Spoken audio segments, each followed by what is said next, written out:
मैं सिर्फ शागिर्द के साथ आगे जा सकता हूँ। पीपल्स पार्टी शहीद भुट्टो जो सरबराह जूनियर ज़ुल्फ़कार भुट्टो जानशोरो पहुंची वियो। 4 मार्च ते सिंधु दरिया में कैनाल कढण ख़िलाफ़ पुरअमन एहतजाज दौरान शागिर्दनि ते पुलिस जी लठबाज़ी, गिरफ़्तारियुनि ऐं केस दाख़िल थियण वारे अमल ते सिंध यूनिवर्सिटी जे बहादुर शागिर्दनि सां यकजहती करण लाइ जूनियर ज़ुल्फ़कार अली भुट्टो सिंध यूनिवर्सिटी पहुतो। सिंध यूनिवर्सिटी पहुचण ते शहीद भुट्टो जे अॻुवाणनि कारकुननि तोड़े सिंध यूनिवर्सिटी जे शागिर्दनि वॾे जोश सां संदसि इस्तक़बाल कयो। इंडस हाईवे इंस्टीट्यूट ऑफ सिंधालॉजी खां सिंध यूनिवर्सिटी जे बॉइज़ हॉस्टल ताईं वॾी रैली जी सूरत में पुरजोश ऐं उब ॾारींदड़ नारनि सां खेसि आंदो वियो, जिते सिपाह शहीद भुट्टो, सिंध यूनिवर्सिटी सदर वकार चांडियो, समीर समो, पेपे शहीद भुट्टो ज़िले सदर कामरेड दीदार हुसैन बुगियो, नायब सदर अली बरोही, गुलाम हैदर चांडियो, ज़ाहिद बबर, नज़र हुसैन जुणेजो, रफ़ीक भलाई, मज़हर मल्ला, फ़कीर इमदाद हिज़बानी ऐं ॿियनि संदसि इस्तक़बाल कयो। सिंध यूनिवर्सिटी जे बॉइज़ हॉस्टल वटि हिन गिरफ़्तारी बैदि आज़ाद थियल शागिर्दनि ऐं रैली जी अॻुवाणी कंदड़नि सां मुलाक़ात कई ऐं सॼे मामले बाबति तफ़सील पिणु वरिता। इन मौक़े ते शागिर्दनि पारां खेसि टोपी, अजरक ऐं लुंगी जा तोहफ़ा पेश कया विया, जंहिं दौरान सिंधु नदी ते धाड़े ख़िलाफ़ सख़्त नारेबाज़ी कई वई। इन मौक़े ते पाकिस्तान पीपल्स पार्टी शहीद भुट्टो जे अॻुवान जूनियर ज़ुल्फ़कार अली भुट्टो शागिर्दनि खे ख़िताब कंदे चयो त सिंधु दरिया सिंध जो ऐं सिंधी क़ौम जे जियापे जो वाहिद ज़रियो आहे।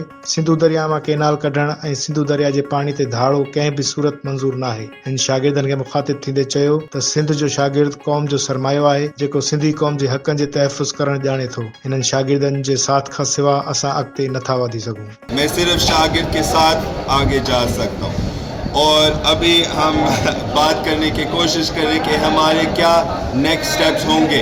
हमें चाहिए कि कोई असर पड़े, हमें चाहिए कि उनके ऊपर कुछ असर पड़े, हम उनके ऊपर कुछ नुकसान भी पड़े, क्योंकि हमारे ऊपर नुकसान पड़ रहे, इन लोगों के ऊपर नुकसान पड़ रहे, पुलिस से नुकसान पड़ रहे, सरकार से नुकसान पड़ रहे, हर तरफ से नुकसान पड़ रहे। ये कब लोग हमारी बात सुनेंगे?